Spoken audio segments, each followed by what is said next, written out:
8 years and 1,000 episodes, your St. Louis champion, Rock Paper Podcast. That's right, Rock Paper Podcast is celebrating with the big show at Off-Broadway, Saturday, July 23rd. Now watch this action. With the Manis Brothers. Next time I warn you, it's gonna be with my gun. Old Capitol Square Dance Club. My heart's a gold mine, oh landmine. Really hard to tell sometimes. Samantha Clemens. Don't give out. The pain's pushed to Vin Diesel. We've always partied and we always will. And Egan's Rats. Why do we ride feed the addiction? Be a storyteller, be a man on a mission. This is an all-ages show with tickets at $10 in advance and 14 days show. Is this fun? This is fun. This is entertainment. It's the big show at Off-Broadway, Saturday, July 23rd. Brought to you by Friendship Brewing Company, Off-Broadway, and Rock Paper Podcast. This is sheer brilliance. Hey, everybody. Shane Presley here, Rock Paper Podcast. Thank you for checking out another brand new episode. Today's features daytime television. Had a whole lot of fun talking to them and getting to know all about the band and their brand new album. And you're going to get a little sneak peek today. You're going to get to hear some 2 live acoustic songs that we did that turned out real nice. I hope you dig them. And we got some big shows coming up from them, so you're going to hear all about that today on the episode. Do want to remind you, as always, Rock Paper Podcast is brought to you by Roughneck Beard Company and American Rambler, located right here in St. Louis, Missouri, over in the Maplewood area. You can stop in and visit them or shop 24/7 at roughneckbeardcompany.com. This summer, maintain your facial hair with Roughneck Beard Company and American Rambler. Roughneck's lightweight beard grooming formulas won't bog you down. And if you do decide to shave it off, do it with American Rambler's nourishing and protective pre-shave oils. No matter how you choose to do summertime, Roughneck and American Rambler have you covered.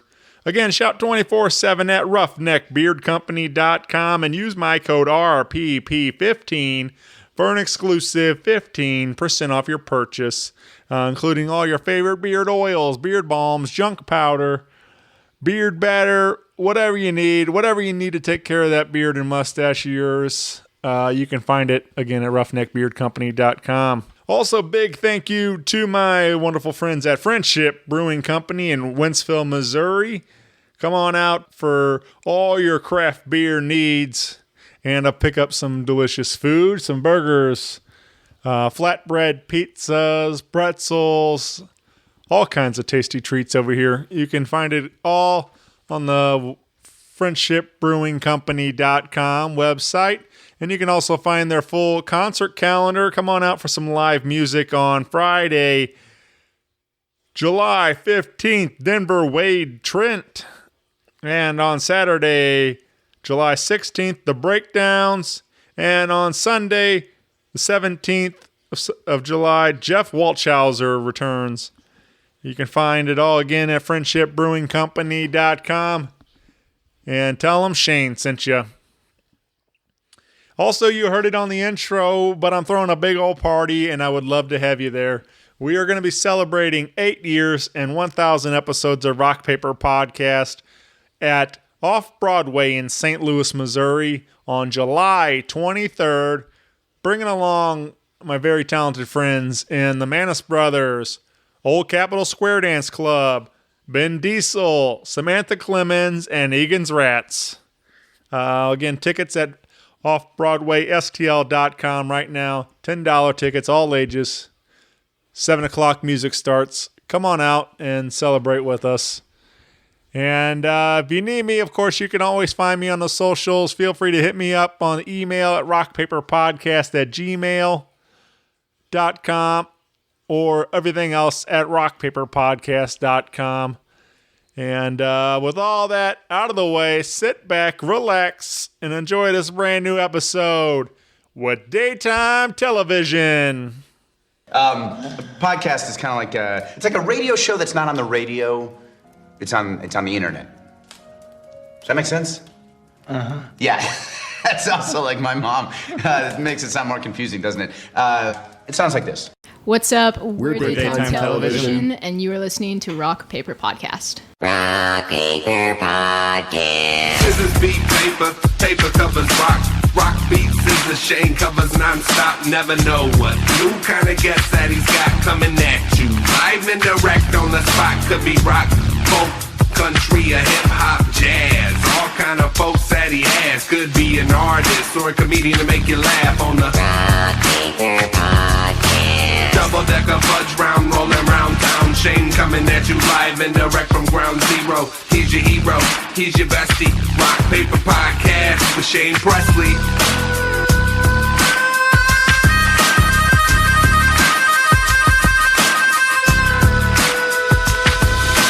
Rock Paper Podcast. Hey everybody, Shane Presley here, Rock Paper Podcast, coming to you from St. Louis, Missouri. Hanging out today with Daytime Television.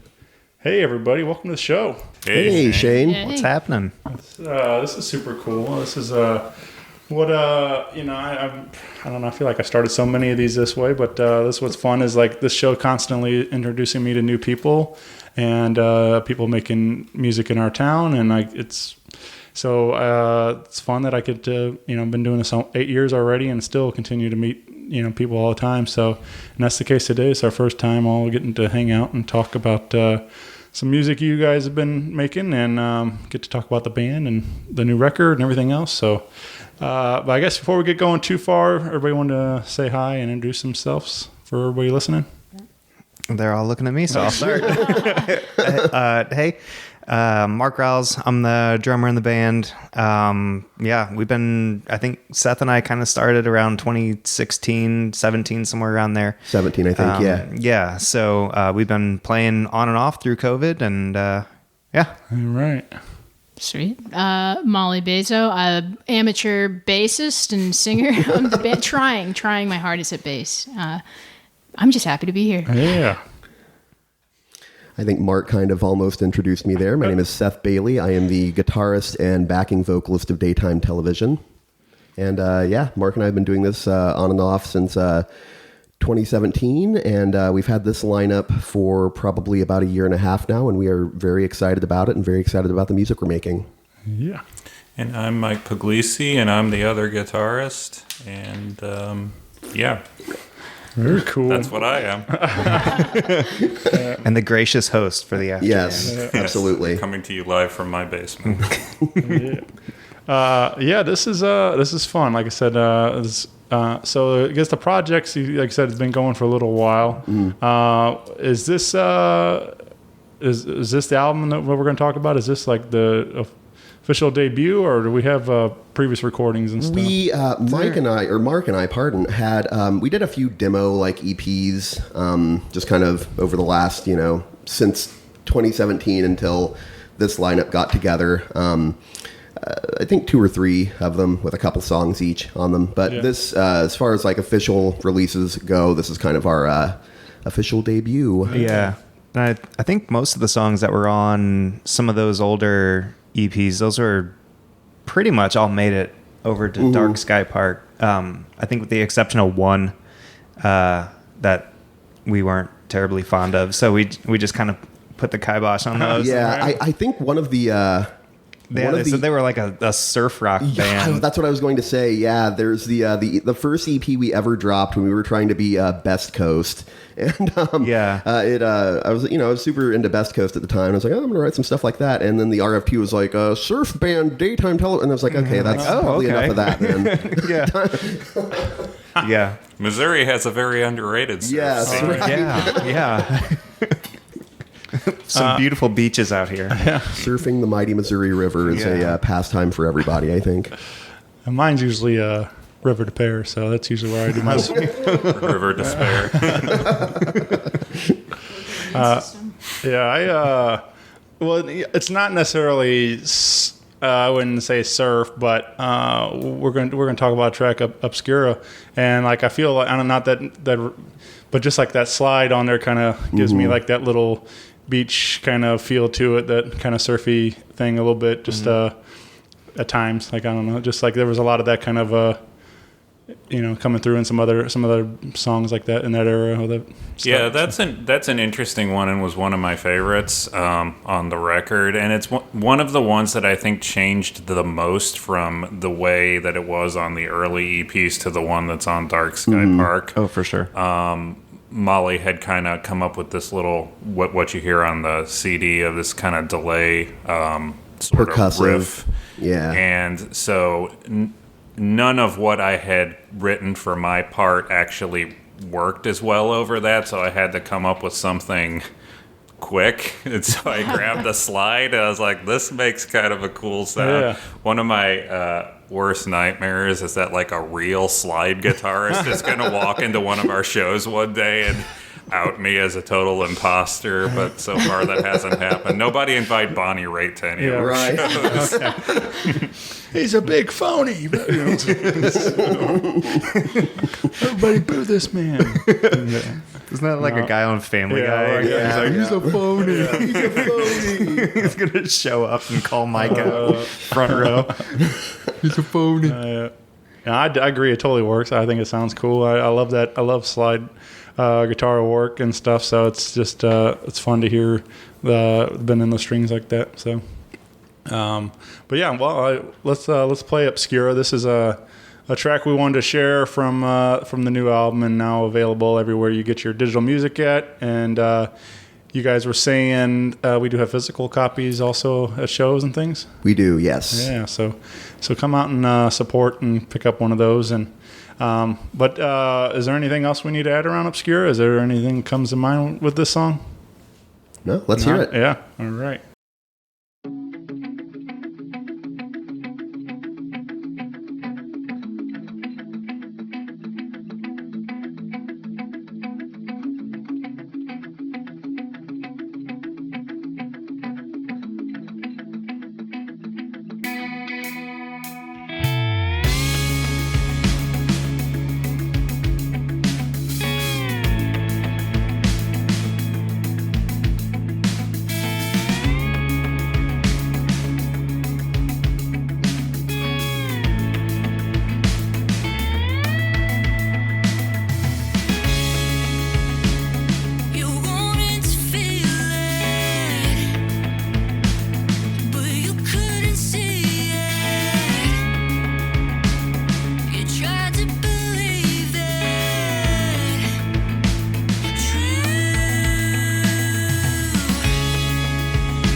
kind of jumped right into the record, but and you guys had said there was some history between Seth and Mark, and but as far as like how do you how do you all come together to form this current arrangement and lineup? So during a daytime television hiatus, kind of in 2019, Mark and I were playing with a local singer-songwriter, and I was actually playing bass with her, and Mark was on drums, and we decided, the singer-songwriter and us, decided that we wanted to get an additional guitarist to fill out the sound, and so we actually just went on Band Mix and found Mike, and he started playing with us, and it was a good fit, and he and Mark and I kind of really hit it off and gelled musically, and when daytime television started back up, invited him to join, and he's been with us ever since. Cool, yeah. And how did you join the band, Molly? Yeah, I mean, likewise. I was on Band Mix. I moved back from Colorado and was just trying to see what the music scene in St. Louis was like. And at the time, I was working with a musician in Chicago. And Seth hit me up, and essentially, he wrote me in. He was like, "Yeah, I'll join your little thing in Chicago." And it just turned out that we vibed a lot better, and just started working from there. Yeah. So you, Mike and Molly, you're not from St. Louis originally. You moved here, is that right? I was actually born in St. Louis. Okay. I lived in Seattle from 2007 until moved back around 2019, right before the pandemic. So from here, but had been away for some number of years, and glad to be back though. Yeah. Yeah, same here. I was from St. Louis, lived in Colorado for 2 or so years, and then ended up coming back. Nice. Pandemic and whatnot. So. Yeah. I think I'm the only one that's not from the area originally. I'm from more central corn and cow country in middle Illinois, and I moved back here in 2016, and that's right around the time I met Mark. Yeah.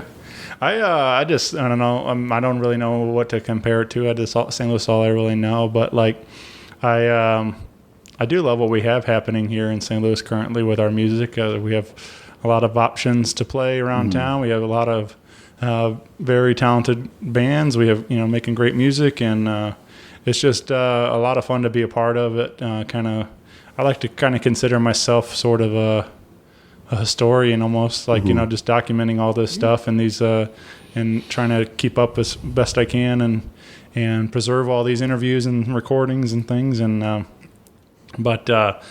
so it's like I said, it's really fun just to continue to meet all kinds of new people doing it. And I do feel like, I talk about it a lot. I really think that St. Louis is like, kind of this hotbed for talent. And yeah, absolutely. St. Louis is well known for, its alt country scene and for some really dope hip hop. But I feel like there's really kind of just recently in like the last year or so, there's been some kind of just like indie rock stuff that's kind of starting to bubble up. I'd like to think we're a part of that. There's also some bands, anyone listening should check them out. Cave Radio, we just played with them at our album release show. They are fantastic. There's Enemy Airship. We also just played with them recently. Also fantastic. There's Future Modern, Seashine, just all sorts of local bands that are just kind of like beginning to really kind of bubble up and kind of really coalesce into kind of a really cool scene in and of itself. Yeah, definitely. Yeah, and then what's also a group you're playing with this coming weekend, Rosemary. Like they're kind of, they're sort of a part of this like young movement. Where there's a lot of really talented younger bands coming up that are, like either high school or right out of high school, and like I was really shocked actually. I listened to them before I really kind of looked into them more, I always like to, I'm a big music nerd, so I'm always trying to find new stuff to listen to, and I was like, wow, these guys are really good. And then I was like, I went to go and actually see them. They're like 18 or 19 or something. I was like, holy shit.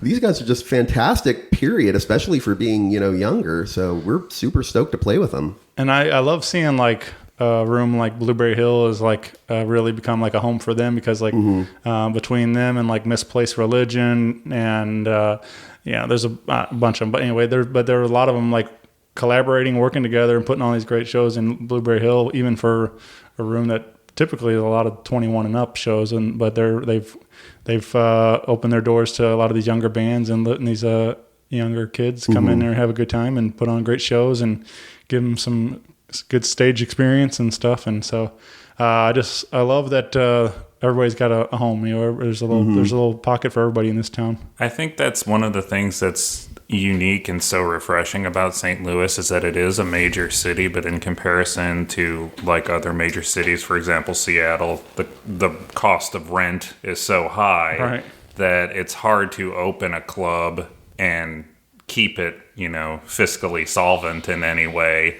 And so a lot of them end up closing. But I feel like St. Louis is kind of just in that sweet spot of there are a lot of cool places to play still. And, there's the cover band and the tribute scene and all that, if that's your bag. But there's also places where, bands like us, like bands that predominantly write their own songs can kind of grow musically. Yeah, for sure. What do you you said kind of the indie rock, is that the bigger umbrella for daytime television, or what do you guys call it? What do you classify it, you think?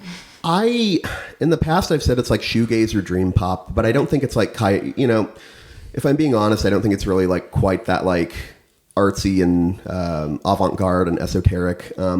I've jokingly called it just like indie rock or alternative rock with like a shoegaze like Instagram filter over it. Like it's it has some of the trappings of it, but without getting like too deep down the rabbit hole. I would say indie rock, alternative rock, that sort of thing.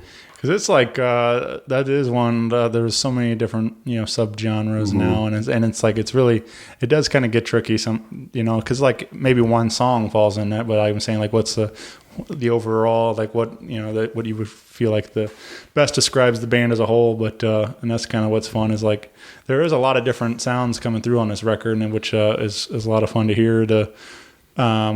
And like I don't know, I just felt really good to me. Like this was like my first real introduction to the band, and getting to play on the record on the way over. I was giving it a good spin and just kind of getting the right frame of mind and really enjoying the sounds that were coming out of this album. So it was cool. Thank you so much. Thank you. Yeah. And I freely admit I have no idea what shoegaze means. It blows my mind, like shoegaze and punk and industrial. All these like subgenres were originally coined by like critics who didn't like those styles of music, and that was an insult. Heavy metal is another one, and they all just kind of stuck. Yeah, I agree. I don't necessarily feel like it needs to be defined as anything. It's good music's good music. Let it just be art as it is.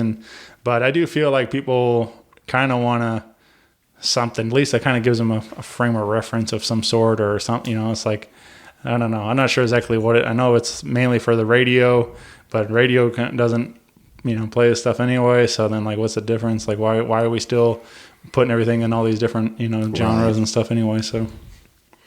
I don't know, but so we let's talk about some of this some other tunes, and we did a couple live acoustic today, which I've told you all. This is some of my favorite stuff. I love doing these like kind of stripped down performances of these songs, and this I'll start with a track called Ruiner. This was a lot of fun. Is this something do you guys ever do much of this? Like This is actually our first time doing. We've discussed that we think our stuff holds up, or like hypothetically would hold up pretty well acoustically, but this is our actual first time, kind of putting that to the test.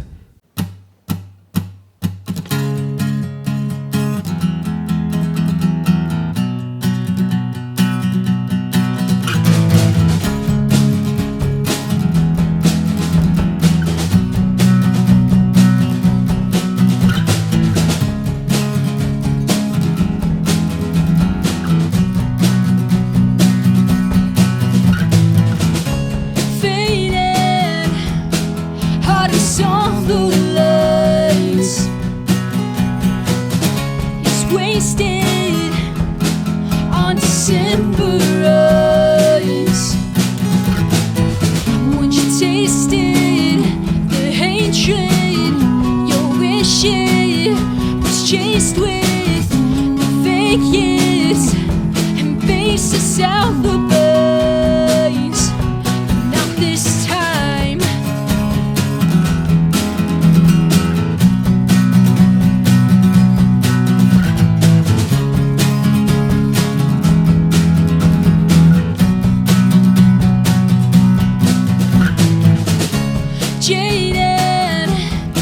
when you were 17.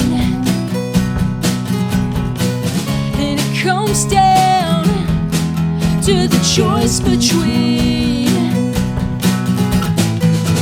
a new page or a slow fade, but you can't have it both ways.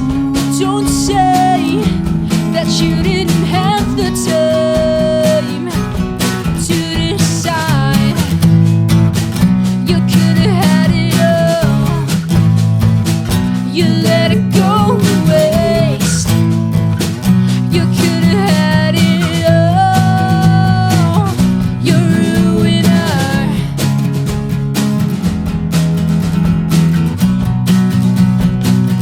You're a ruiner.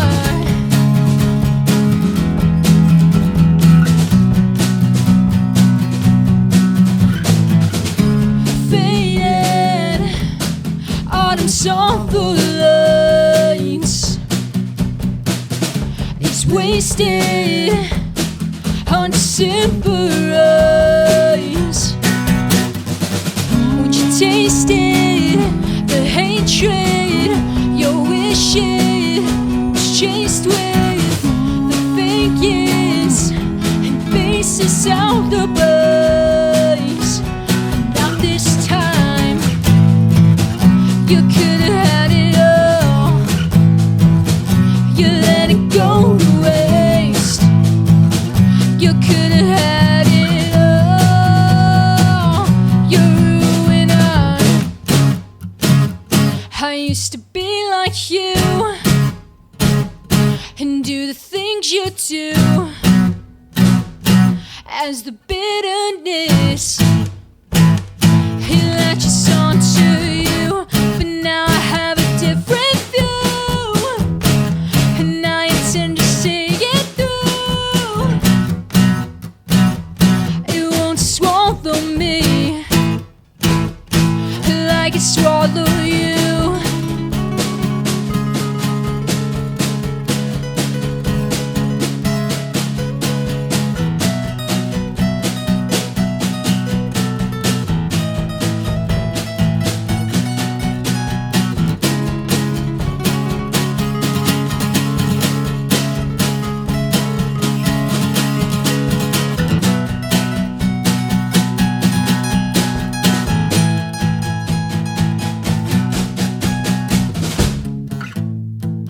You could have had it all.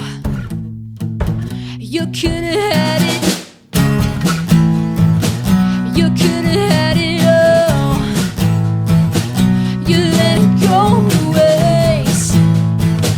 You could have had it all. You're a ruiner. So cup your dirty hands and try to catch the dust. You could have had it all. You could have had it all. You could have had it all. You could have had it all. The ruiner.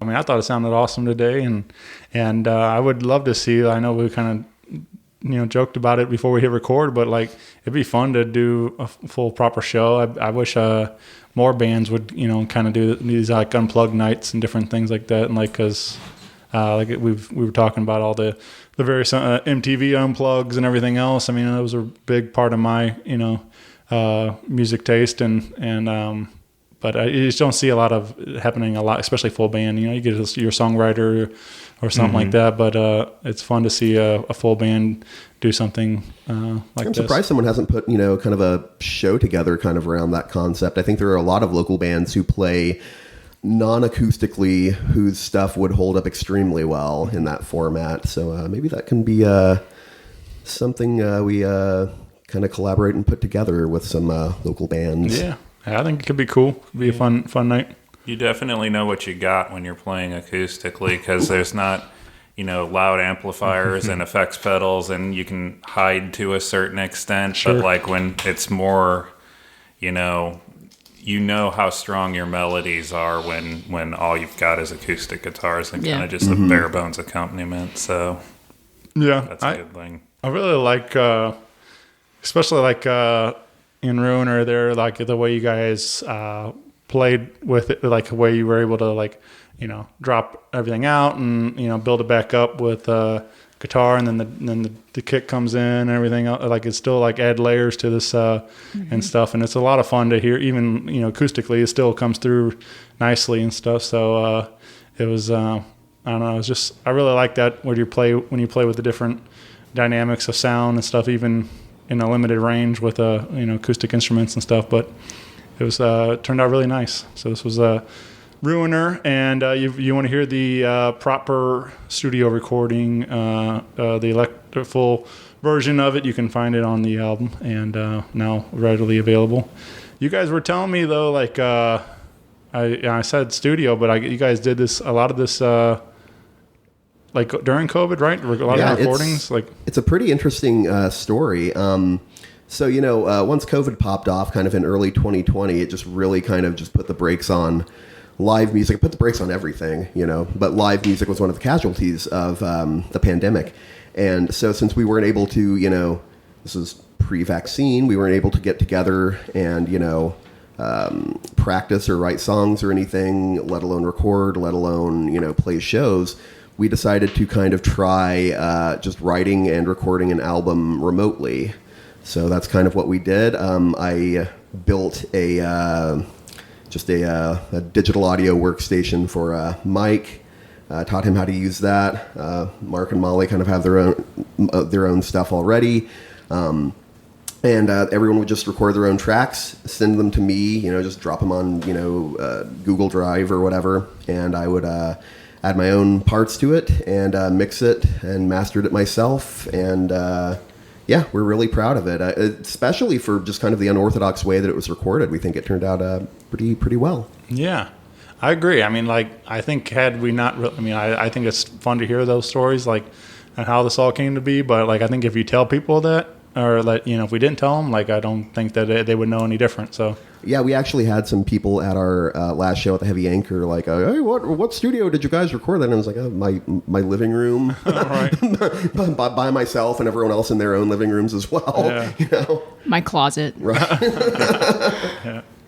Group I had on very similar, circumstances, like you're saying, and I think their vocalist also lives in Kansas City, so so it's tricky for them to even all be in the same room either way, even when they couldn't, and kind of thing. And so but the same thing, the record sounds fantastic, and you wouldn't know that it was all recorded and everybody else is all over the world kind of thing. So I think that's really a nice thing that we have that technology today, that we can make it sound this good and not be in a studio and stuff. So yeah, the only thing that was weird for me is playing on an electronic kit. Yeah. Because I've just grown up playing on an acoustic kit, that just the small little amount of time that it takes to actually strike a pad for the sound to register. I don't know how they work, but there's a small little delay where you you just with an acoustic kit, you can just hit it and you get noise right away. And there's just this small little delay that it kind of messed me up for quite a while. So just kind of getting used to that was a little bit of a learning curve, but it also is nice because, like Seth said, you can just kind of take care of all that stuff in post, and he can just move it around. And it's okay, this is off a little bit, I can kind of fix that a little bit, or the whole cut and paste I guess is a lot easier with acoustic stuff. But yeah, so for me that was something where I'm okay, I'll have to work on this a little bit. There were a few extra takes. Yeah. Is this one of your first trials at this, or had you been mixing and recording music? I've been I minored in audio production in college, and I went to school up in Champaign-Urbana, and I worked at some venues there doing live sound. And I usually just kind of, I think I have kind of the skill set that I could, record other bands and kind of, be an audio engineer. But I'm just I get way too emotionally invested in stuff. this took us, a year and a half to get this album out. I don't think any other bands would really want to wait around a year and a half for me to mix and master this stuff. Like, I need to adjust the guitars up by 0.01 decibels to be perfect and all that. Guns N' Roses might. Yeah, well, have 20 years. Tool or something.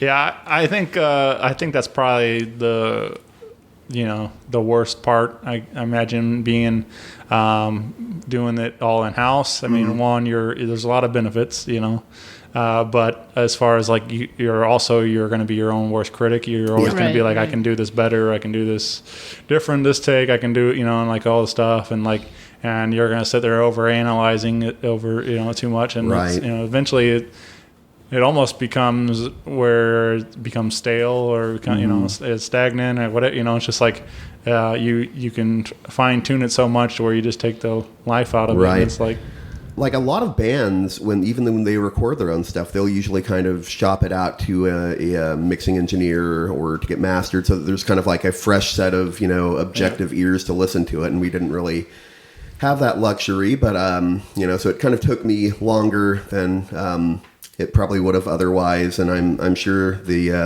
rest of the gang here got sick of me sending them just like very minorly tweaked mix downs. Like here's the new Ruiner mix down. Here's the new Ruiner mix down. Here's the new Ruiner mix down. And, I was up to like new Ruiner mix 1976.aiff or whatever by the end of it. But yeah.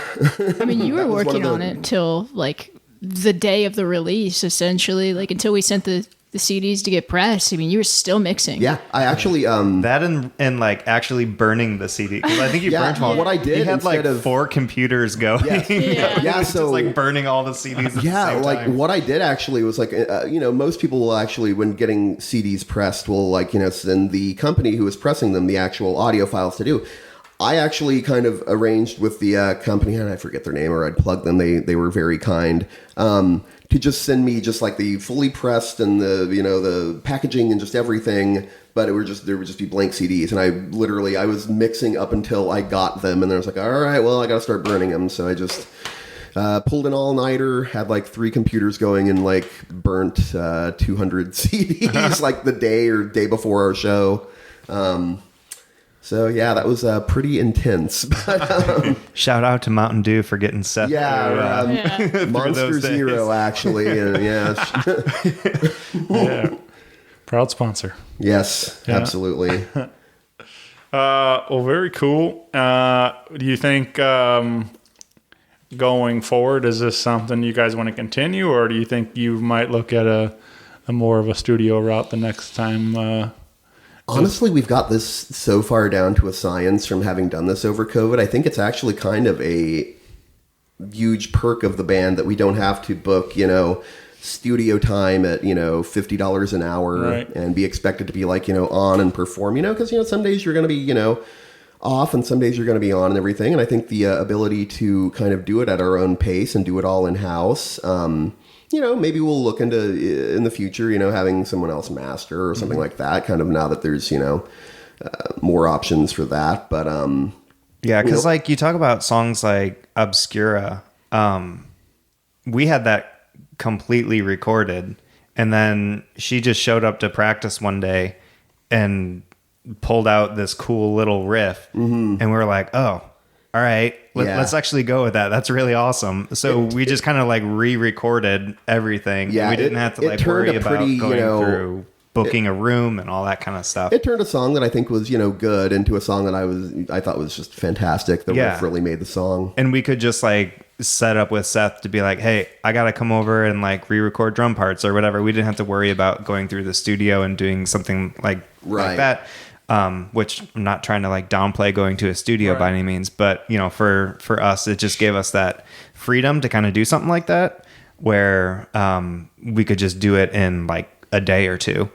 So that was cool. Well, I mean, that's the beauty of it, right? Is that like you can now get the quality from a $200 mic that used to be $2,000. It's accessible now to be able to record at home. And I mean, going back to kind of like the younger scene that's coming up in St. Louis, these younger bands and stuff. I mean, me being one of those younger people, like I feel like people are now having the option to record, you know, and have this quality that's really good and get their music out there sooner, which is really awesome to see. Right. Yeah, it's removed a lot of the gatekeeping, I think, from the recording. Like, you don't have to be like, you know, Kiss anymore to, record in a studio or something. Yeah.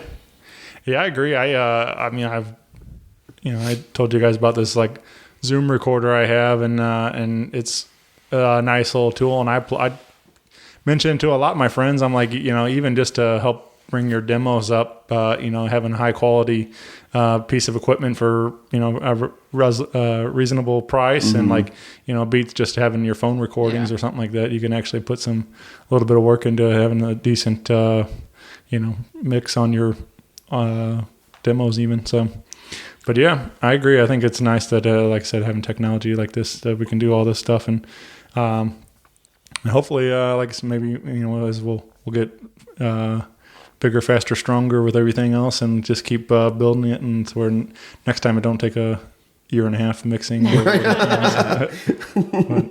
Let's play one more from our little live acoustic set, and this is a song called 16. Anything come to mind around 16? This is kind of the weird one on the record, I feel like. You know, I think a lot of the other songs on the record have, you know, kind of an overarching, you know, I don't think they sound like any one particular band or anything, but I think our influences are kind of more apparent on them. You know, like we're very influenced by like Silver Sun Pickups, early Smashing Pumpkins. We've gotten compared to like Beach House, The Joy Formidable, stuff like that. 16, though, is really kind of more Midwest rock kind of, I don't know. It's, I think the people in, the folks in St. Louis who are more into like alt country and stuff like that will maybe kind of be like, oh, that's pretty cool. Yeah, it's got kind of a sort of a Jersey, sort of a Springsteen Gaslight Anthem vibe to me. Right. That's what I thought of when I heard it the first time from Seth's demo. Yeah.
Everything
hurts and it don't get better when you're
close, but that's how it goes. You're a hard luck kid, you got something to prove.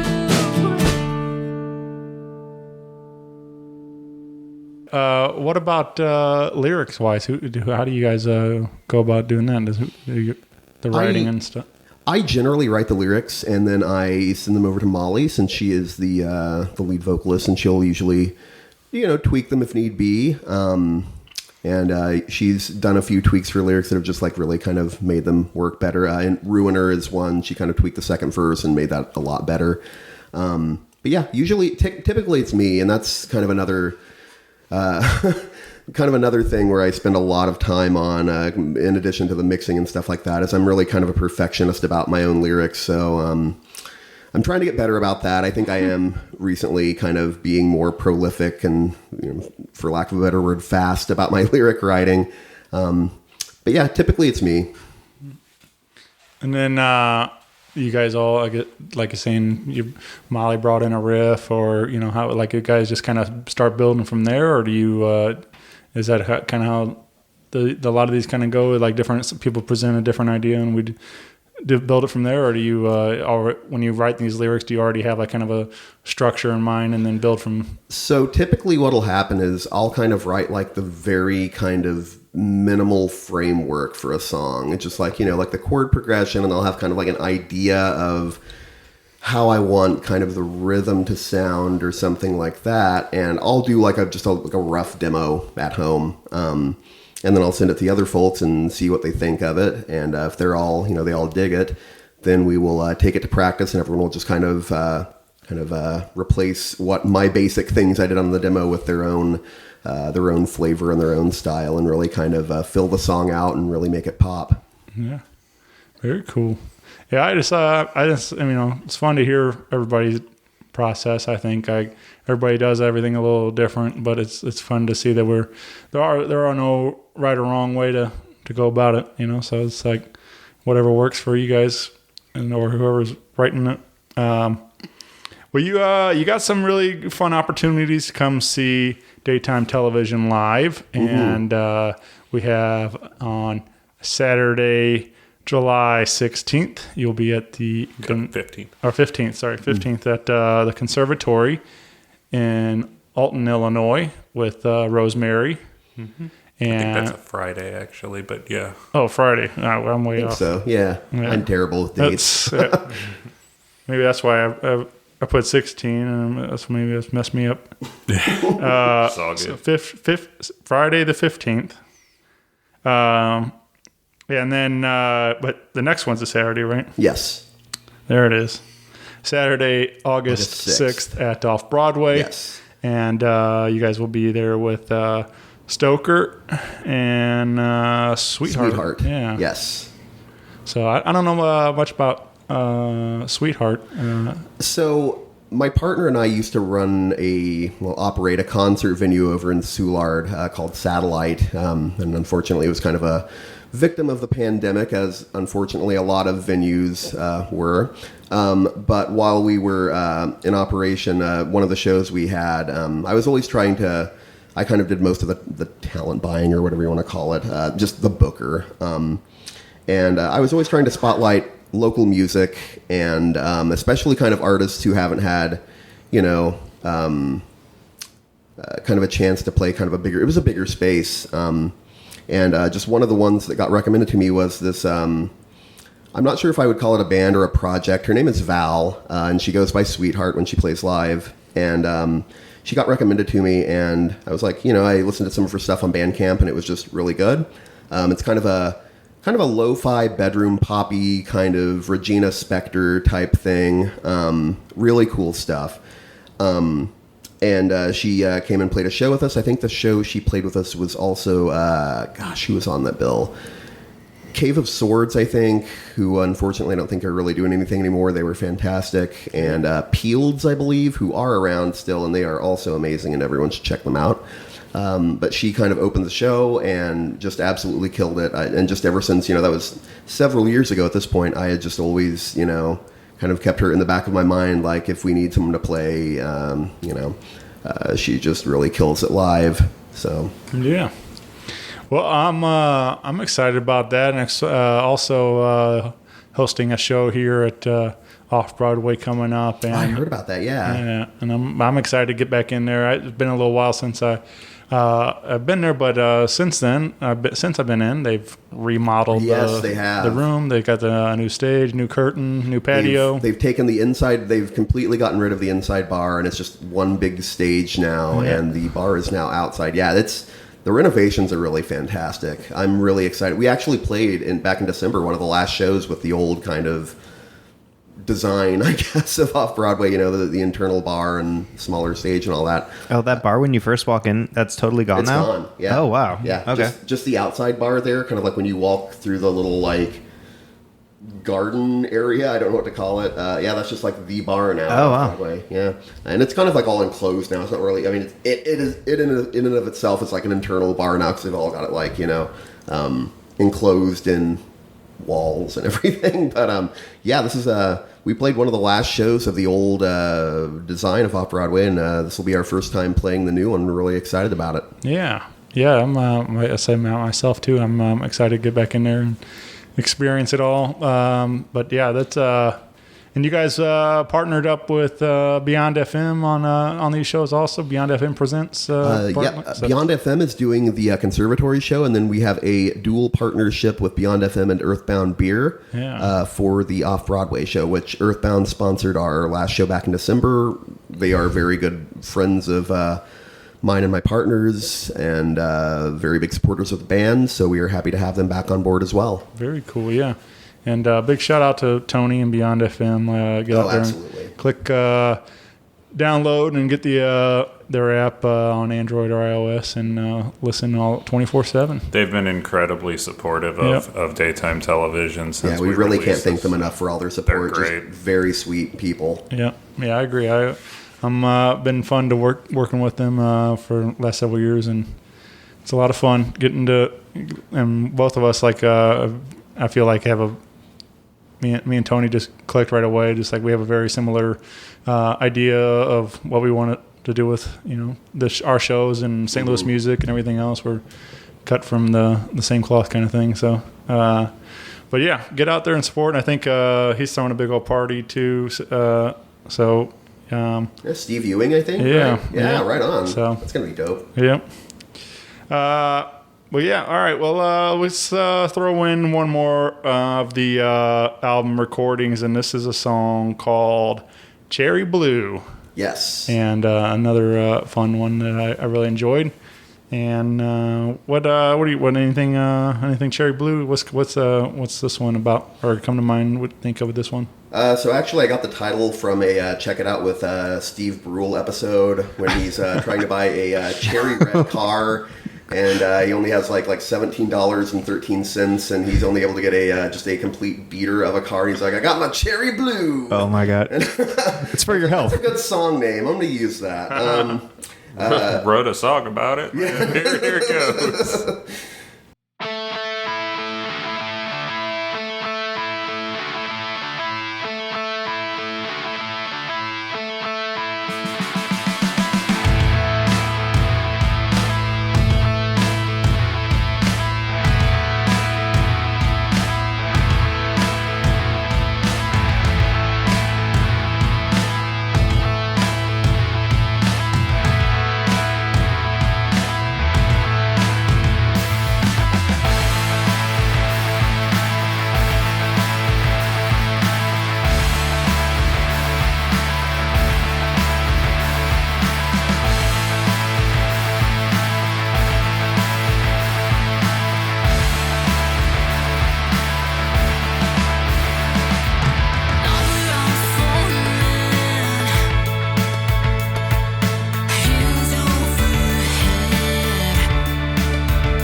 This song is probably one of our more like Siamese Dream era Smashing Pumpkins-y songs, I think. I think I accidentally kind of oopsied the main guitar riff from Rocket a little bit, but that's okay. We won't tell anyone that. Right.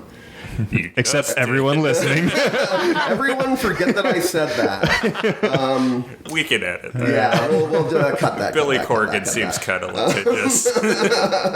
But I know it's a really fun one. I love playing this one live. This one's always so much fun. We got to on the recording as well. We got to experiment with a little bit of a kind of electronica-ish stuff on the verses as well, which is a lot of fun. I think it was like kind of a unique vibe. Yeah, very cool. Again, we got the physicals. You got streaming on all your favorite platforms now, right? Then we got Bandcamp. You can download the MP3s there also, and yes, all the things. So wherever you're getting your music at, you can get out there and support. And we also have some new T-shirts, hopefully. For this, we're looking to get some coming up soon. That's on my to-do list for this weekend. I'm gonna go right home and do that. Yep. So we got those. I think we may still have some like koozies left over from our album release party. We made. I Everyone think, can buy one and pretend they went to the album release, right? Yeah. So if you want some daytime television koozies, they're still out there. You could show it to your grandchildren. Absolutely. Like, I was there. Where were you when daytime television dropped their album? It's turned into my koozie of choice. It's a great koozie. It's a quality koozie. It's a really good really koozie. is. Yeah. It is koostastic. No expense was spared on these koozies. No. Yeah. We still have a lot of those like left over. So yeah, my Shout girlfriend, out to Mark's partner. Right? My girlfriend Amber was nice enough to make those for us, and we weren't sure like what color we wanted, so we just bought like just all of them, a gamut of colors, and they came in like packs of 100. So we have like pink ones and like lime green and reds and blues and blacks and whites and all these colors. So we have tons of them left over. So we're gonna be making koozies for a long time. We'll just make commemorative koozies for every single show we play, even if there's no like no like gimmick for the show. Yeah, there we go. And every practice, just bring them in. I'm sure you guys have heard it a bunch, but what about where does daytime television come from? Where is there anything with the name with the Seth really likes Maury Povich. Right. I mean, that's what I wanted to get to. It's actually funny. It's not really, I guess, the origin of it, but we actually get from time to time just messages on or tags or whatever, just like some 63-year-old dude just like, I'm watching at daytime television, watching my stories, and it's like, oh, thanks for the shout out. Dude. Yeah. I was kind of wondering if about that, just even like Google and stuff, if the like different things, how if you guys have to separate yourselves from just generically daytime television, or how if there's have to. Yeah, I think it's kind of turned into like a reverse, like the old joke of like naming a band Free Beer or whatever. Right. I think it's kind of yeah. I think we have kind of talked about that because there's a group out in the UK maybe that goes by daytime television. I think they're daytime TV. Oh, are they daytime? Because I remember when we're safe there. Yeah, when we first different. And we were first. I think. Yeah. Oh, were we? Because when we first started streaming our stuff, I went out and I'm on Apple Music and went out and searched our name, and these other guys popped up. I was like, that's not us. I don't think. But yeah, aside from that, I mean, I'm not as active on we have an Instagram and Facebook page as well. I'm not as active in kind of moderating those, so I haven't seen all of the mentions and likes where it's like, I don't think you meant to tag us in that. Right. But I do it every now and then. Not, but there's just what's funny is it's kind of led me to actually discovering some really good music, but I accidentally tag the wrong band and stuff. They're like, oh, sorry, when especially if I'm doing that a listing of events and stuff in town for the night, and I'll tag somebody and they're like, I think you meant to tag other one or different whatever, and but it's fun. Like, just give them a listen anyway. Yeah, I've messaged them and I'm like, hey, sorry about that, and then like, but sometimes like it's actually been like St. Louis that band, not necessarily like that I tagged the wrong one, but it was just like I misread and I thought it was or something like that kind of thing. So I it was I forget now. One of them was Hillary Fitz. Actually, it was a different Hillary, but I tagged her on accident, and then like that led to me like meeting her and talking to her, and I actually really enjoy her music and stuff. So it's just like it's kind of nice. So a little like happy accident, kind of thing. Right on. So, yeah. Absolutely. But it's just I don't know. It's one of those things. Like it's tricky trying to name anything, and then hoping that it's original enough or stands out and holds up and long years afterwards and stuff too. Right. And like even this show, like we just kind of I don't even remember why, but Rock Paper Podcast came out and people voted on it. We had our friends like kind of help us name it, and that was the runaway winner. But like now it's like there's like it's like a rock paper shotgun or something like that, or something like that. There's a couple of like so when you're typing it in like Spotify, you have to get all the way to Rock Paper Podcast. Like you have to type it all in and then it pops up and stuff. But oh well, that's funny. Yeah. Yeah, when we were setting up our streaming for daytime television, I actually got a notification from the streaming service that we use saying like we have to verify your stuff. It might go to the wrong artist. So like I had to watch it like a hawk, making sure that it didn't go to the band in the UK, that like our stuff didn't get posted on theirs, because apparently that's a common thing. Yeah, luckily it didn't happen, but I was like, oh no, this is not going to be good. Right. Because apparently it's a big whole process to try to revert it and get it back onto your original Oh, name. I'm glad you took care of that then. Yeah, I would have messed it up. I was watching it probably every 30 minutes. Like, when it was getting ready to post, I'm like, dear God. Because we released it on our show at a Heavy Anchor. So like the last thing I wanted to do was get on stage and be like, go stream our stuff on Spotify. And they go and it's on the UK band. And they're like, what is going on here? Yeah, I've had that happen before. I was in a band in Seattle, and then there was another band who used the same name after us. And like if you like their album comes up on our Spotify page. It gets a little messy. Yeah. Do you guys what do you when you guys think of daytime television? You made the joke of Maury Povich, but is there a certain show that you guys Price is Right. Price is Right all the way. That's a good one. 100%. Yeah. I was gonna say that's definitely when you stayed home sick that yes, day, like, from school, absolutely. Everybody was Price is Right and Little House on the Prairie were the big two. All right. I was just thinking too, like obviously it opens up. You guys mentioned the DTV shirts and stuff. I mean, there's a lot of possibilities, especially just to play with the idea of daytime television and stuff. So there's I think it's fun.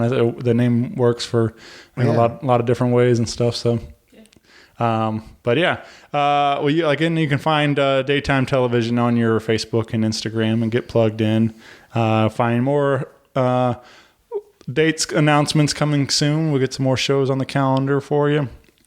But I got a couple questions I've been having fun asking and kind of getting to get your guys' take on some of these. What would be if you had the possibility of going to see like your favorite fictional band? Who you think that might be? Like a band from TV or movies or anything? Like, is there a certain one that you would love to see live if it was possible? Oh gosh, I might want to go see Drive Shaft from Lost just to see if they had any other songs besides that You All Everybody. You All Everybody. I would. This is probably the most cliche answer, but I would love to see Spinal Tap, specifically when they lower down like the mini Stonehenge. 13 inches instead of 13 feet. Yeah. So they meant to like order that giant Stonehenge as like a prop on stage, and they get a tiny little one. And I forget like if they had like children dancing around it, and like it was the most ridiculous thing. But yeah. I just think it would be funny. Yeah. Absolutely. Probably Sex Bomb Bomb from Scott Pilgrim. Yeah. That would be a good one. Yeah. There you go. As long as there's the whole fighting scene and everything. Yeah. Right. I was also going to pick either Spinal Tap or Sex Bomb, so they stole mine, unfortunately. Yeah. Yeah. Spinal Tap's actually...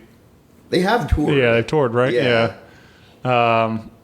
So that's what's like. Some of them are like they've actually gone out there and done some of it. I know, like.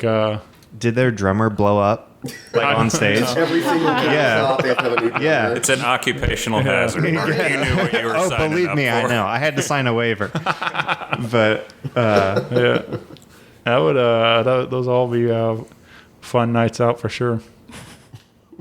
All right. So what about a daytime television action figures? What would you guys like to see with your various action figures? oh, like if we were all action figures? Maybe like your 3 accessories to go with your action figure. So It's hard. okay, I would think if I had an action figure, I would think I would have to have like nunchucks with my drumsticks, kind Absolutely. Ooh, that's good. Like, yeah, that.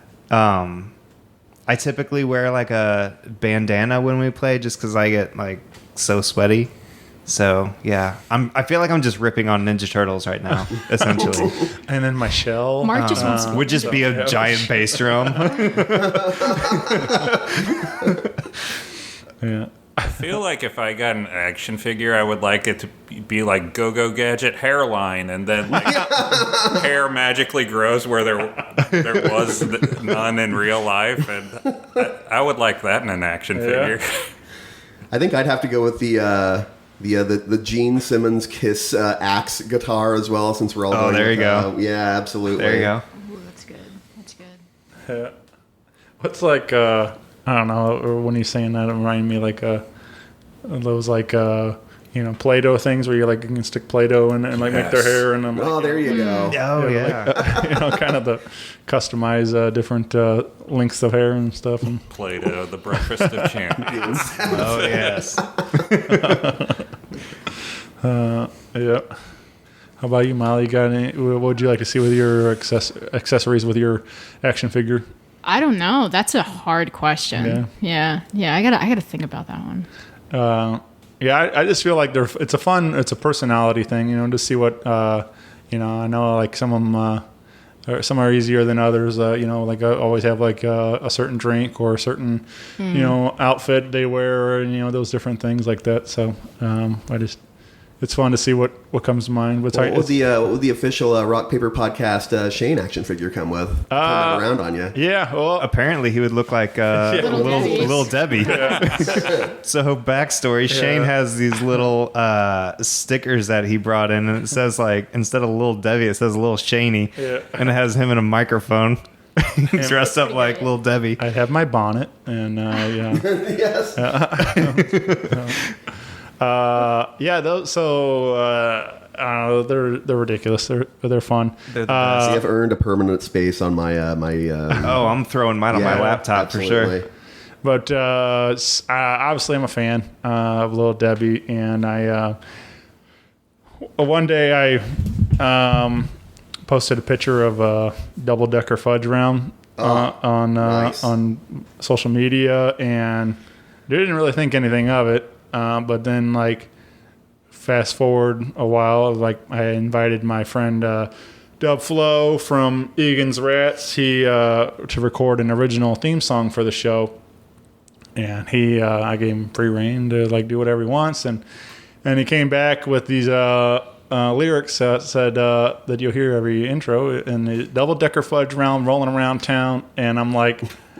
I just cracked up laughing. I didn't think that double-decker fudge rounds were going to make my my show theme song and stuff. So then I ran with it and embraced it. And it was really funny is even that before all that, people kept saying like I was working on shirt designs for over the years and stuff, and had like logo ones and stuff. And then people were like, "You should put your face on a shirt." And I'm like, "I'm not doing that. I don't want my face." Now my face is on a shirt in bonnet and a little, I look like a little Debbie, and so it's just funny to go from one extreme to the other now. Like, it's like, but it's I enjoy that. But that's definitely probably been my best selling T-shirt. I mean, like obviously people like the silliness of it also. Yeah, you just got to get those action figures out. Yeah, right. Yeah, coming soon. But yeah, no, as far as that, I probably would have to include a double-decker fudge round action with my action figure, probably a Mountain Dew. A shout out to Mountain Dew again. Hell yeah! And it's like, I don't know, probably a boombox or something. I'm always got my tunes going. So I feel like now we're just talking about Mountain Dew. Yeah. I was in the store the other day. Do they have like an alcoholic Mountain Dew now? Yeah. I feel like that would just like it. I feel like it would just kill me immediately. I can't believe that's legal. Yeah. I feel like I always thought that like vodka and Red Bull would be bad, but that sounds like it would just like explode my heart right away. Oh yeah. Y'all ready for a hot take? I think the Flamin' Hot Mountain Dew is good. I'm sorry. Flamin' Hot Mountain. Yeah, it's good. It is. I didn't even know they made. I have a complex palate, Mark. No, I didn't know they made one. They do. I haven't had Mountain Dew in so long. I should probably. Maybe that's my fault. The, I need to drink it the more. alcoholic version, it's caffeine free though, isn't it? Is it? I don't know. It's like 0 calories, Everyone was like so up in arms about it too because they were like, "Give us the real Mountain Dew with alcohol." No, I just want saw to get like, drunk and wired. Yeah. Terrible I just saw it like 3 days ago. I think that's what's hilarious about talking about Red Bull vodka. Like, that's the thing. Like, you're getting buzzed and hyper at the same time. Yeah. Yeah, that's my action figure. I'm going to say a sugar-free Red Bull and then a Pepto-Bismol on the other hand. It's all about balance. Yeah. Maybe a Pedialyte. Yeah. Oh, Pedialyte. Yeah. It saved me many times. The other breakfast of champions. Some heartburn medicine. All right, here's another fun one to think about. Day comes along, we have a daytime television biopic. Who would you guys like to see to play you in the movie version? Who would we cast to maybe would you guys rather pick for yourselves or go around picking for the rest of the band? Oh, I don't know. Yeah. I'd rather pick for myself because I want us to stay friends at the end. Yeah, I don't want to upset anybody. Man, I don't know. Crickets. You guys ever you look like any celebrities or? I have been. If I had to pick someone to pick if we're picking for ourselves, I think I'd have to go with just like the ghost of Philip Seymour Hoffman. That's like kind of I've gotten that a lot. Yeah, the ghost of Philip Seymour. Yes, I look quite a bit like him while he was living, and I am also extremely pale, so now I look like him as the ghost version. So I think it works either way. One of the greats, man. Regrettably, I get two fairly often. Neither of them are I would regard as terribly complimentary. Tom Green and Zach Braff. So I guess whichever one of those two can pantomime playing a guitar better, I guess. Right. I think Tom Green can actually play. Oh, can he? I follow him on YouTube. He has a very cool YouTube channel. He like moved to the farm in Canada. I think like somewhere outside Ottawa maybe. And so yeah, it's just like him living on the farm with his dog Charlie. And yeah. Anyway, I don't know. I get Cara Delevingne a lot. Yeah. I never put that together until right now. Yeah. I'm not quite sure why. I'm blonde, so maybe that's it. Blonde and young. I'll take it. All right. So obviously Mark's going to be played by Charlie Day. Is that an obvious? I think so. Okay. I used like when I had hair and that was on top of my head, not facial hair. I used to get Paul Rudd a little bit. Oh, okay. I can see it. I used to get Paul Rudd. Yeah, now a that you little say bit. that, I could totally see that. But Charlie Day, I feel like Charlie Day has drummer energy. Every time, my partner and I really love It's Always Sunny, and just every time we're watching it, we're just always like, it's Mark. Just every Charlie scene. That's the first one I've gotten of Charlie Day. All right. I'll take that, though. I feel like you have immense Charlie Day energy, and Charlie Day has immense drummer energy, so right. it works. It works. I'll take it. Yeah. All right. What if you guys had the possibilities of a dream duet or collaboration? Who would you guys think would like to record with or collaborate with? And is there? We mentioned some different names some earlier. Are any of those the ones you think that might be the one, or do you guys all have different tastes as far as influences and stuff? He's not very I mean, I don't know. I guess some of his stuff can be. But the first CD that I remember really getting that was I bought it for emotional purposes, just because when Jeff Buckley sang, you just felt it, you heard it too, because he had such an awesome voice. But his songs, Grace specifically, that whole album, but that song too is really cool. So I remember when I first heard him, and then I think he really became big when he was on it was an MTV show. I can't remember which one it was. But of course they used his version of Hallelujah. But the rest of that album is just awesome, and I love it. And his whole backing band that he had on that CD was just so good. And then I think what would have been his follow-up album, Sketches for My Sweetheart the Drunk, I think is what it was called, something like that. I think he had more of a mixed version of studio drummers and guitarists and bassists and people coming in and out. But Grace specifically was one that's my answer for what's your album that there aren't any skip tracks on. Right. That's always my go-to, because I can just listen to that cover to cover. So yeah, doing something with him would be awesome if he were still around today. Yeah. But definitely. I would have to say Dolly Parton. Yeah. If I could pick one, I think she's the coolest. Yes. One of the coolest people on the face of the planet. And one of my earliest musical memories, she had a variety show on Sunday night back in the 80s. And I don't think it was on for very long, but we watched it every week. And she would have, music and kind of little comedy things. And I don't know. She made me want a guitar back when I was a kid. So, yeah, I just think she's a really cool person on every level. So I'm going to say Dolly. There it is. Gosh, for me, the first really good band, I think that most music nerds would agree is a good band, that I was into, I think I first heard of them around 2000, 2001 was Neutral Milk Hotel. I'm a huge fan of Jeff Mangum, so that would be pretty dope to do something with him. He's kind of a recluse though, so within the realm of possibility, I think doing something with Cat Power would be really sick. Yeah. I'm gonna say I'd love to hear Flea drop down on Cherry Blue or something. There you go. Hell yeah. Great bass line. That would be awesome. Yeah. Absolutely. Just hear him just fucking rip loose on it. Yeah. Yeah. I'm going to see Chili Peppers in September. Oh, nice.